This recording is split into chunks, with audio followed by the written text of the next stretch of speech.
It was a Tuesday afternoon, unlike any other. I was 16, I'd come home from school. I'd been thinking about this decision for a number of weeks, slightly nervous as I entered inside. I could smell the chocolate chip cookies cooling on the counter. Mom was there preparing supper, which on any typical day might have looked like shepherd's pie, a Scottish, yet another variation of meat and potatoes. I said, "Mom, I'm going to become a vegetarian." She stopped, she turned, looked at me and says, "Still going to eat this supper, aren't you?" She was very kind, very compassionate, and it ended up turning into a bit of a coming-of-age speech. She was going through a divorce at the time, so had a lot going on emotionally. And being Scottish, she knew nothing about being a vegetarian. She says, "Malcolm, I support you, but I can't help you." And from that moment, I was on my own, making my decisions for myself about food. And up until that time, food was purely physical, right? Something I enjoyed doing, but the criteria of what I chose food was purely based upon what was quick, easy, and tasted good. So my diet and the extent of my culinary abilities looked like I knew how to make Pop-Tarts, grilled cheese, and microwave pizza. And this actually, in the beginning, had nothing to do with health. It was a reaction, an extension of myself as a young adolescent being faced with images of how humans were destroying the planet, torturing animals, and I just didn't want any part. I said, what can I do to help change this? And just like today, you can read the books, you can watch the documentaries. What do they all say? Eat less meat, become a vegetarian. So I did. Literally, overnight, I went from meat, potatoes, and junk food to just potatoes and junk food. And it did not go so well. I could barely make it through a day. I was having fainting spells, blood sugar issues, but I was committed, so committed. I was like, okay, obviously I've got to learn. And I just started putting one foot in front of the other, got into this idea of whole foods, and then the health picture came into view. So now food took on a more personal level, where I was beginning to realize, oh, there is a connection, there's a correlation between my health and what I put in my body. I went down this journey, this path. It wasn't easy, but I was committed because I was right. I was righteous. Started to blend my interests with yoga, meditation, my connection to nature, and bring about this idea, this mysticism of this like Garden of Eden reality, right? That we needed to come back to nature, to do less harm, to live a more peaceful life. And food was one way to do that. Food now had become political, right? They say you vote with your dollar, and no more powerful a vote than your food dollar. And I was on a mission to convert others. Anybody, maybe you've been this way in your life. Anybody know someone who is so passionate about something, they are convincing you? Right? I've been there. I was up on my high horse. I was up on my pulpit. Right? You're the problem. You're eating meat. You're killing yourself. You're killing the earth. What was so ironic was someone who claimed to be so compassionate was anything but. Very intense. I had sayings. I would wear t-shirts like "Milk is murder." You are what you eat, and I don't eat death.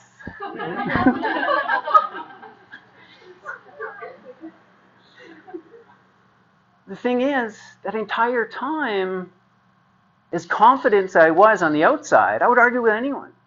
This is the way. I've read the books, see the studies. On the inside, I didn't feel well. Sure, I'd made some progress. I kept going down the rabbit holes, reading more books, trying new things, more cleansing. If I just add in this in, if I change that, right? It was vegetarian, then it was vegan, then it was raw vegan. But undeniably, throughout those more than 10 years, anytime I looked in the mirror, the reflection back was a pale face of which I did not see vitality. Stephen Haired Buhner, one of my favorite herbalists, he's got this saying he calls golden threads. Maybe you can relate. Where a golden thread shows up in your life and it just starts to kind of weave through, right? For me, it was listening to a podcast. And the interviewer then broaches the subject that the person being interviewed begins to tell their story much similar to mine, that they had tried this vegetarian journey, didn't work, they had changed and come about. I even started to have dreams and psychedelic visions where animals would appear to me and say, "You need to eat me."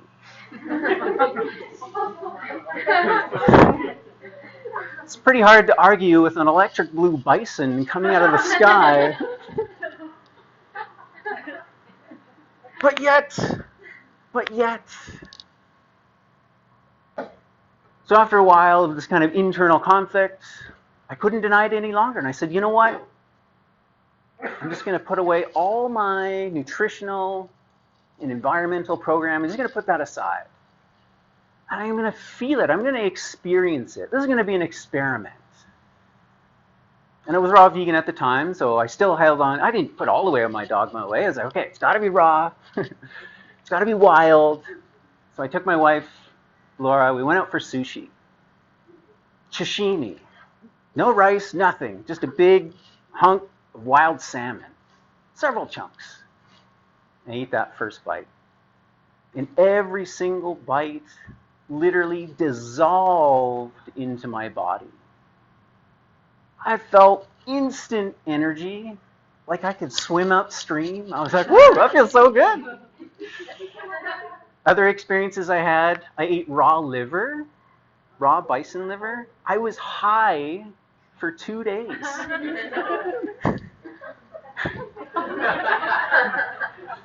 After eating that sushi, my wife and I left, and I'm literally walking out the door, and I was like, I gotta have some more. I'm like, Laura, we gotta go back in. She's like, Malcolm, we just paid. Like, we're on our way out. We can't just turn back in.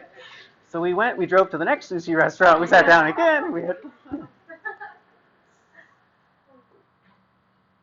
And what I learned through that experience, and maybe this is for you, sometimes what you need is less thinking and more feeling when it comes to food and nutrition.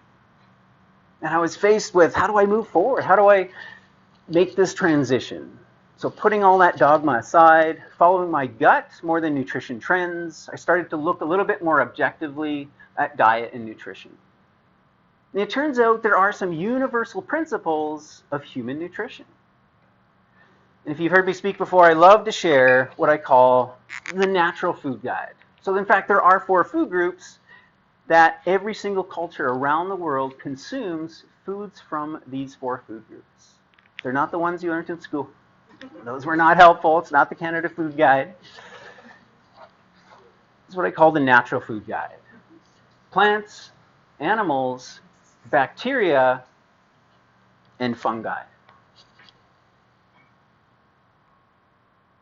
Every single culture consumes food from one of these kingdoms. And each of the kingdoms offers nutrients that the other can't. They're absolutely essential and foundational to human health. There's been no vegan culture at any time. There have been maybe sects within cultures where certain individuals, maybe for their lifetime, maybe for certain spiritual reasons, etc., that might take on a high plant-based diet. But to eat an exclusively plant diet is impossible.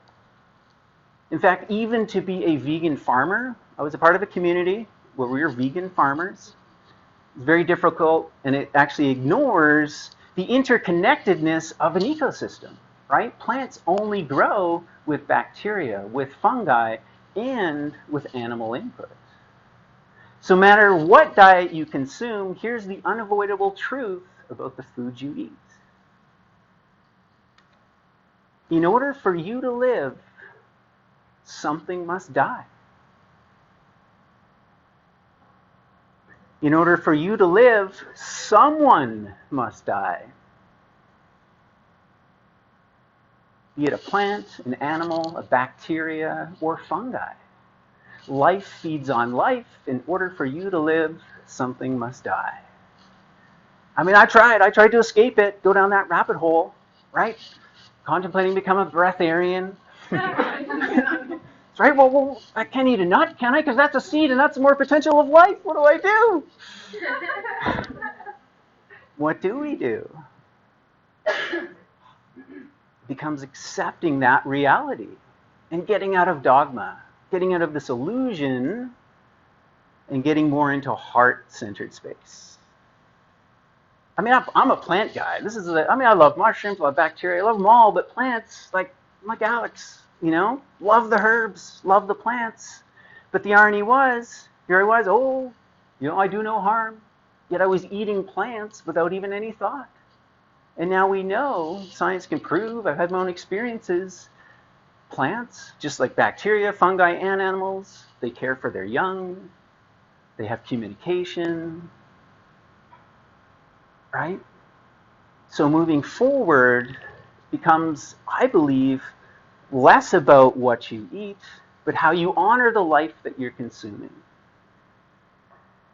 And I imagine, I don't know, I wasn't there, but I imagine that traditional cultures that were more connected to the land, to their food, and this is what I'm told, had more of a reverence for the food they consumed. I was on a flight last year out to the West Coast, on WestJet, you read the magazine, and I came across this feature on Head Smashed in Buffalo Jump. And there was a native elder that was sharing, he says, when they used this place, and hundreds of bison died. It wasn't a celebration, it was an honoring of life. And they revered the bison, they revered the buffalo, because they knew in order for them to live, the buffalo must die. So now, food for me took on a much more deeply spiritual perspective, experience. And I'd been into yoga, right? I did my asanas, and I was spiritual, that kind of thing. And oftentimes, too, right, it's like omnipresent, omniscient, all these like high states we're trying to achieve. We're omnivores. We eat everything. This is the most spiritual of diets. And isn't it interesting, in order for you to live, if something must die, is that maybe why the word diet?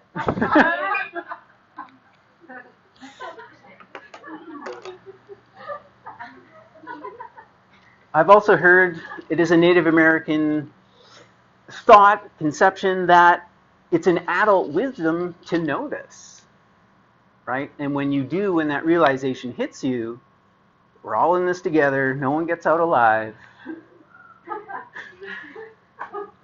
it changes the game. There's a different experience, a different reverence that we can and we should have for plants, animals, bacteria, and fungi. So my invitation is to you, is this not the point of life, right? To be make more conscious, be more aware, and 3 meals a day, snacks in between, however often you eat, to have this opportunity to connect with yourself. Where it matters not so much is what you're eating, but how you're consuming it. The sacred communion of breaking bread, gluten-free, of course, with yourself and that which you are consuming. Because life goes so quick, doesn't it? Right? I got a daughter, she's 14. Anyone who's a parent, it's like kids, like they are your measure of like time passing, right? And we're going to hit this moment exactly like the moment we're in now, the exact same consciousness, but our body is just going to be a little bit older, a little bit more tired, and that's it. So we've got to be present, we've got to be conscious, and food is a delicious invitation to do that. Thank you.